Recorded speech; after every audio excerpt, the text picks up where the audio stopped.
일파만파 애국자 총연합의 김수열 회장께서 대회사를 해주시겠습니다.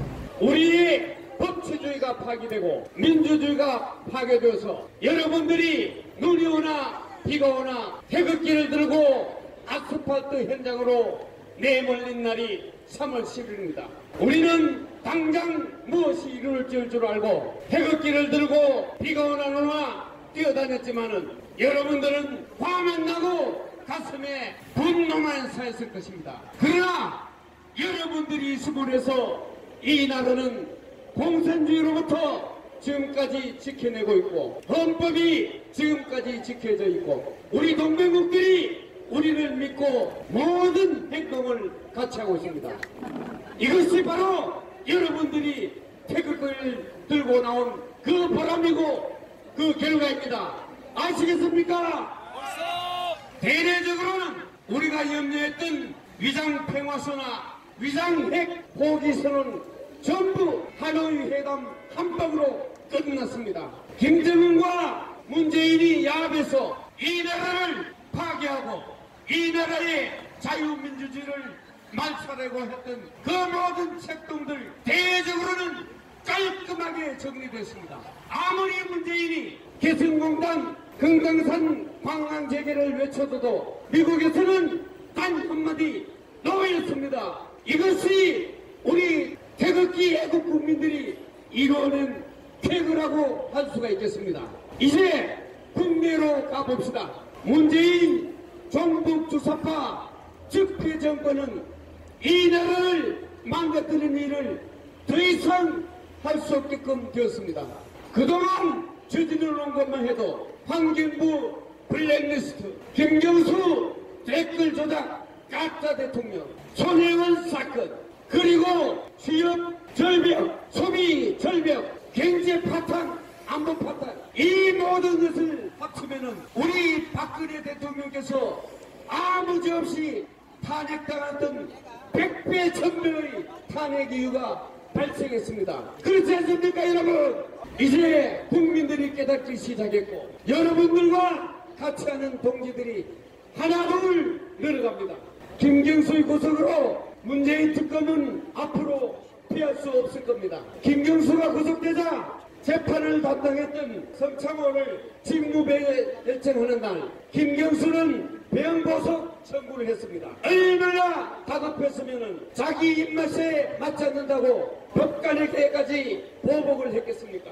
첫째는 우리가 이념 무장을 단단히 해야 됩니다. 지금 우리는 단순히 탄핵이라고 생각하지만 그것은 체제의 전복 세력과 체제 수호의 치열한 전쟁이라는 것을 알아야 됩니다. 이것으로 우리가 철저히 무장을 해야 됩니다. 둘째는 무엇으로 승리할 수 있는가? 이것을 생각해야 됩니다. 이것은 국민 각성을 통해서 우리 편을 많이 만드는 것입니다. 우리 편이 많아지면 당연히 민주주의에서는 승리할 수 있습니다. 그 무기는 바로 5.18 맹단 공개와 더럽힌 문재인 특검입니다. 이 수단을 가지고 열심히 싸워야 합니다. 우리가 할 수 있는 일은 우리의 세력을 확장하고 우리의 편을 많이 만드는 것인데 여기 저기 자기의 이익을 쫓아서 분열을 일삼고 이렇게 우리의 힘을 빼는 사람들은 우리 편이 아닙니다. 그래서 우리는 피 터지게 공부해야 합니다. 스스로 이념 무장하고 스스로 공부하고 스스로 할 일을 찾아서 행동하는 것이 바로 우리의 할 일입니다. 여러분 그렇게 할 수 있습니까? 정의와 시간은 우리 편입니다. 우리 모두 나가자! 싸우자! 이기자! 대단히 큽니다. 우리 애국민들이 모두 결기로 뭉쳐야 됩니다. 하나로. 그래서 오늘 성명서 발표가 있겠습니다. 성명서 발표는 대한민국 애국자 총연합 김경식 부총재께서 하노이 회담과 트럼프 대통령 지지를 하는 그런 성명서 발표합니다. 대한민국 애국단체 총연합 김경식입니다. 대한민국은 북한의 핵 문제에 이어 자유민주주의가 위기에 처한 현실이 더 큰 문제이다. 자유민주주의 국가로서 대한민국은 현재 위기에 놓여 있다.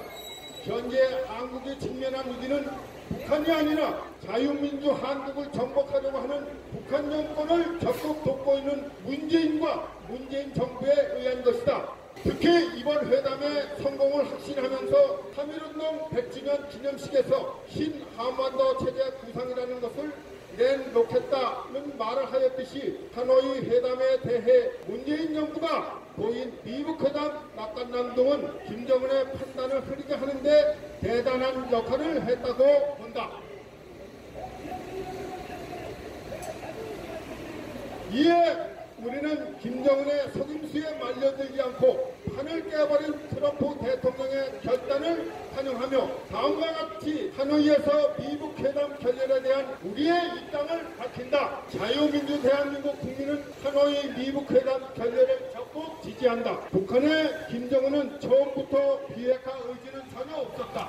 평화로 포장된 문재인과 문재인 정부의 퍼주기식 대북정책과 평양회담과 판문점 회담에 이은 미국 회담은 끝내는 얻은 것은 없고 전 세계에 북한을 핵 보유국으로 인정하였고 북한 인민들로 하여금 김정은을 북한의 위대한 영도자임을 증명해 준 것밖에 없다. 미국은 비록 하노이에서 북한과 핵 협상이 결렬되었지만 앞으로 분명하고 완전한 북한의 비핵화를 달성하는 데 있어서는 결코 양보하여서는 안 된다. 둘째, 한미연합훈련은 제게 연장되어야 하며 그 어느 때보다 강화되어야 한다. 아시아의 매우 중요한 동맹국인 대한민국을 이 위기로부터 지켜내는 것은 자유세계를 위한 것임은 물론 미국의 방위와 국가 이익에도 직결될 것이다. 미국은 6.25 전쟁에서 값비싼 희생을 치르며 수호해낸 대한민국이 문재인 정부의 침묵 정책으로 인해 심각한 위협에 처했다는 위기의식을 공유한다면 그동안 중단되었던 한미연합훈련은 재개되어야 하고 지금 진행하는 훈련은 마땅히 연장되어야 한다. 대체 북한의 비핵화 이전 금강산 관광과 개성공단 재개를 절대 불허하며 대북 경제 제재는 지속되어야 한다. 북한은 스스로 비핵화 일정도 정하고 실질적 비핵화 행동으로 완전한 비핵화로 가는 행복의 필기 등과 과거의 핵까지 처리하려는 성에 있는 태도가 중요하다. 북한의 비핵화 의지가 없으면 북한의 제재는 계속되어야 하는 것은 원칙으로 과거 잘못된 협상을 이번 기회에 종결하는 용기 있는 결단으로 이미 수차례 트럼프 대통령과 폼페이오 장관이 언급했던 것처럼 완전한 비핵화가 이루어지지 않으면 대북 제재 해제는 없어야 한다. 내는 말 자유세계의 리더로서 미국을 존경한다. 건국 당시에도 그랬듯이 언제나 자유를 수호하는 나라가 될 것임을 깨 믿는다. 자유와 사회주의의 선택에서 자유를 선포한 나라임을 우리는 영원히 기억한다. 배병휴 회장님을 연사로 모시겠습니다. 문재인 퇴진 문앞 이 국민 함성 앞에서 제가 연설하는 일이 영광스럽게 생각합니다. 이 자리에 서니까 늙은 피가 끓는다 이 말씀을 드리고 늙은 피가 끓어요. 늙은 피가 끓어요. 이 자리에도 역전의 용사들이 많이 있습니다만은 70대 80대 늙은 피가 왜 끓어야 됩니까? 문재인이가 돌아간 대한민국이 나의 대한민국이 가는 길이 아니에요. 국민이 가는 길이 아니에요. 누가 이런 정부를 만들었어요. 그래서 늙은 피가 끓는다 하는 말씀을 드리는 거예요. 저도 새파란 나이 때 저 6.25 격전진 한탄강 입구에서 GOP 소장을 한 2년 했어요. GOP 소장. 북한한테 우리가 이기는 게 아무것도 없어. 아무것도 없어. 그때 20대에 GOP 소장을 했어요. 북한은 김일성이 김정일이 김정은 3대 이제까지 한 치도 박치기였어. 한 치도. 그로부터 이 늙은이가 내려올 80대 이 나이에 올 때까지 북한은 한 치도 박힌 게 없는데 대한민국은 왜 이래 바뀌었어요? 이게 나의 조국이 아니에요. 나의 국민이 가는 길 아니에요. 누가 이 땅을 만들었어요? 그래서요, 기중할 막할 주셨습니다만은 딱 이 말씀 드려요. 나와 같이 70대, 80대 노인에 늙은 피가 집에서 못하고 피가 끓어서 이 자리에 나왔습니다. 이 말씀을 드리는 거예요. 미국과 북한의 하노이 담판이 왜 깨졌습니까? 미국과 북한의 하노이 담판이 왜 깨졌습니까? 미국이 바보입니까? 김정은이가 가짜 비핵화 들고 와가지고 그 시간에도 이창리에 미사일 발사기지 가동시키면서 자기는 오일원 기밀려가 청나게 개선하겠다고 착각을 하고 있어요. 그래서 깨진 거예요. 그래서 트럼프가 미국에 가면서 비행기 세워서 문재인 대통령한테 여보세요. 북한에 저 비핵화주가 안 되니까 적합 중재 좀 해주세요. 그러니까 뭐라고 했어요? 개국 제재를 완화시켜달라고. 이런 개새끼 어디 있어? 이런 정신까지 살고 어디 있어? 트럼프가 김정은의 가짜 비핵화를 바꿔서 적합 중재해달라고 했으니까 개국 제재를 해제하고 개성공단 제재하고 흥황단 방을 제재해야 했다고 했지. 이런 사람이 대한민국을 끌어가야 되겠습니까? 저도 박정희 대통령의 역대 대통령 다 만나보고 정책을 다 봤습니다만은 세상에 이런 놀라미들의 정책을 대통령 본 적이 없어요. 지금 북한은요, 하노이 회담 중에서도 미창리 하노이 회담 중에서도 우리나라의 서양 가서 보고를 한 거 보면 하노이 회담 중에서도 ICBM 특이 상황이 포착이 됐습니다. 미국 조야에서 한국 때문에 대북 제재가 완화 자꾸 무너져가지고 북한에 비핵화가 안 된다고 얘기를 하고 한다는데 우리 대통령이라는 사람은 장관들 부르다가 박만점 사람 평양회담에 나온 대북 사업 속도 좀 내시오 그래. 속도 좀 내시오. 미국에서 너 하고 앉아 하는데 장관들한테 빨리 속도 내시오. 외교부 장관, 통일부 장관, 국방부 장관이라는 사람은 예 특히 국방부 장관이라는 사람은 9.19 남북 군사 합동 협약에 따라서 국군사위원회 활동 가동시키겠다고 지금 무슨 말이에요? 9.19 남북 군사 합의에 대해서 군사위원회 가동시키겠다는 건 뭡니까? 이미 대북 우리 국군의 무장은 거의 다 해제가 되었습니다만 나머지 무장 전부 다 해체시키겠다는 얘기. 지금 우리 한미 연합 합동을 다 폐기됐습니다만은 한국은 독자적인 훈련도 지금 못하고 열심히 대북 값이 안 돼.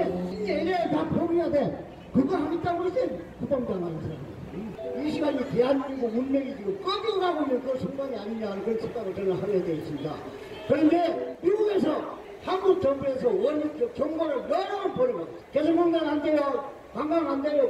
백상 관광 제재 안 돼요. 개성공단 가동 안 돼요 하고 있는데 계속 그걸 하겠다고 얘기를 하고 있어요. 이번에 제각 명단이 발표됐습니다만은 그 내각내정된 후보들은 전부 한다는 소리가 개성공단 제재 성광단 관광 제재 적극 추진하겠다고 충성맹상산 한미관계 다시 한번 말씀드리겠습니다. 한미 현인관계가 비명 현장 이전 현장이니 미국은 대한민국을 믿지 않아. 북한을 감시할 수 있는 우리 휴전선의 수단이 아무것도 없어요. 뭘 하고 있어? 유통기를 해야지. 유통기 가지고 지금 감시하고 앉았어요. 독자적으로. 우리한테 정보도 안 줘.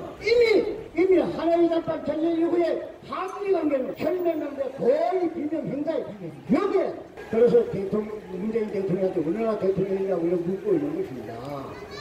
오명록 선글라스 아재를 모셔보겠습니다. 핵이 없는 가짜 평화로 대국민 사격은 트럼프 대통령이 한 방에 날아가 버렸습니다. 여러분, 내맞추어 미국의 전략 자산이 한반도에 집결하고 있습니다. 가까운 시간에 김정은의 입을 통해서 남한의 간첩자 명단이 발표될 것입니다. 여러분, 이 대한민국을 말아먹은 언론사 사당단 46명의 행적과 북한 땅에 가서 씨앗을 뿌려놓고 놈들 모두 다 밝혀질 것입니다. 여러분, 평생을 불이나 뜯어 묻고 살아야 될 민족에게 이렇게 풍요로운 삶을 살게 해준 민족의 영웅 박정희 대통령이 따님께서 아무런 죄도 없이 저렇게 감옥에 있는데도 불구하고 내몰라라고 하는 우파의 지시인들 천벌을 받을 것입니다. 여러분, 존경하는 애국들 여러분, 이 헝클어진 대한민국을 정상화시킬 수 있는 방법은 박근혜 대통령의 명예를 회복시켜야 되는 것입니다. 여러분, 그러기 위해서는 손석희가 조작보단 JTBC의 가짜 태블릿 PC 그 진상을 밝혀야 되는 것입니다. 언론인 4명이 손석희의 조작 보도를 밝히기 위해서 투쟁을 하다가 2명이 구속을 당하고 2명이 집행유예를 받는 초유의 사태가 벌어졌습니다. 여러분, 그들의 재판 기간 동안에 모든 조작 사건이 다 밝혀졌습니다. 여러분, 그래서 저는 지금 그들이 구속되어 있기 때문에 제가 대신해서 그 조작 사건에 연루된 JTBC 기자 5명을 마포 경찰서에 고발 조치했습니다. 여러분, 고발인 조서까지 마쳤습니다. 여러분, 여기에는 이 6개월 동안 재판 과정에서 밝혀진 충격적인 사실은 현직 차장 검사가 연루되어 있습니다. 여러분, 현직 검사가 연루되어 있다면 방법은 특검밖에 없는 것입니다. 그래서 조원진 의원과 여러분들이 좋아하는 김진태 의원이 앞장서서 특검을 발의한 상태입니다. 여러분, 최근에 문제가 되고 있는 헬기 기관총 난사 사건에 대해서 제 경험담을 직접 말씀드리겠습니다. 저는 1980년 5월 18일 광주 사태 때 ROTC 17기로서 육군 중위 계급장을 달고 5월 27일 전남 도청 진압 작전에 직접 참여했습니다. 여러분, 새벽 4시에 전남 도청 앞에 도착했을 때 전남 도청 상공에는 헬기가 떠다니고 있었으며 그 헬기에서는 분명히 방송을 했습니다. 광주 시민 여러분, 경군이 작전을 개시했으니 창가나 광야를 내밀지 말라고 했습니다. 위험하기 때문에 경고 방송을 했는 것입니다. 여러분, 거기에는 그 헬기에는 비공능이라고 하는 불빛이 번쩍번쩍했습니다. 이 인간들이 그 불빛을 기관총 난사라고 표현하는 것입니다. 여러분, 5.18 유공자 명단을 공개해야 되지 않겠습니까? 박근혜 대통령 상임변호인 조원영 변호사님을 모시겠습니다. 안녕하십니까, 애국시민 여러분. 여러분의 이 뜨거운 애국심에 경의를 표합니다. 저는 여러분께 버르킹 사건이 왜 중요하냐, 이거 민주주의 파괴하는 행위인 것입니다. 여러분, 왜 그러냐, 여러분들 혹시 재산, 여러분 돈 절도당했거나 강도당하면 경찰에 신고합니까 안 합니까? 참을 분 없으시죠? 그런데 여러분의 선거권, 참정권을 잃어버리면 어떻게 하실 겁니까, 여러분? 밝히고 엎어야죠. 우리 참정권 찾아와야 되는 거 아닙니까, 여러분? 저기 청와대에 있는 문재인 이놈은 불법 선거에 의한 가짜 대통령인 거 아십니까, 여러분? 그게 바로 드루킹 사건의 본질인 것입니다. 여러분, 박근혜 대통령 탄핵도 당연히 무효지만 드루킹 사건으로 청와대에 들어간 제가 한 선거 자체가 완전 원천 무효인 것입니다. 여러분, 그래서 제가 뭘 주장하고 싶으냐, 책을 한 권 썼어요. 거기에 핵심이 뭔지 압니까? 여러분, 연세 드신 분들은 3.15 부정선거 때문에 뭐가 일어났었죠? 마산에 김기현이가 죽은 거, 마산 앞바다에서 둥둥 떤 거, 민심이 폭발해서 4.19 혁명이 일어난 거죠? 4.19 일주일 만에 그래도 국민을 사랑하는 초대 이승만 대통령은 하와이로 망명하면서 자진하야했지 않습니까, 여러분? 그거하고 똑같습니다. 그보다 더합니다. 드루킹 사건으로 가짜 대통령 된 문재인의 부정선거는, 5구 대선 부정선거는 3.15 부정선거보다 더한 것입니다. 여러분, 깨야 되죠? 자진하야하면 끌어내야죠. 그리고 짓밟아야 하지 않겠습니까, 여러분? 그걸 똑바로 아시라고 앞으로 5.18도 준비해요. 계속 투쟁해서 변경해 나가자고 제가 그 책을 쓴 것입니다. 여러분.